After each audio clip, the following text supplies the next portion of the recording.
اور ایک میں نفل بتایا کرتا ہوں، مختصر سے نفل ہے.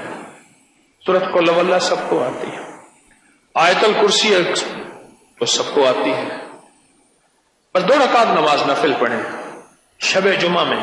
اور پھر عرض کروں گا شب جمعہ مغرب کے بعد شروع ہوتی ہے اور رہتی ہے سحری کے وقت تک. جس وقت روزہ بند ہو گیا، کھانا پینا بند کر دیں، یعنی جس وقت اذان ہوتی ہے اس وقت شب جمعہ اس وقت تک رہتی ہے.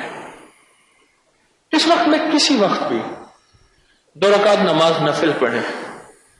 پہلی رکعت میں سورۃ فاتحہ کے بعد 11 بار آیت الکرسی، اور دوسری رکعت میں سورۃ فاتحہ کے بعد 11 دفعہ قل ہو اللہ. قل ہو اللہ. بس یہ اپنی زندگی کا معمول بنا ہے.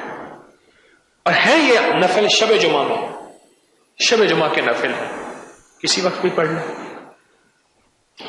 جو یہ چاہتا ہے کہ اس کو خواب میں کملی والے کا دیدار نصیب ہو، وہ ان نفلوں کی قدر کر لے. جو چاہتا ہے کہ میرے پہاڑ جتنے قرضے اتر جائیں، وہ ان نفلوں کا اہتمام کر لے. اور جو چاہتا ہے کہ رزق، تونگری اور برکت کے دروازے کھلیں، وہ ان نفلوں کا اہتمام کر لیں. اس ویڈیو کو لائک اور شیئر کریں. اب کریں یوٹیوب چینل کو ضرور سبسکرائب کریں اور بیل آئیکن پر بھی کلک کرنا نہ بھولیں تاکہ چینل پر آنے والی ہر ویڈیو آپ کو فوراً مل سکے.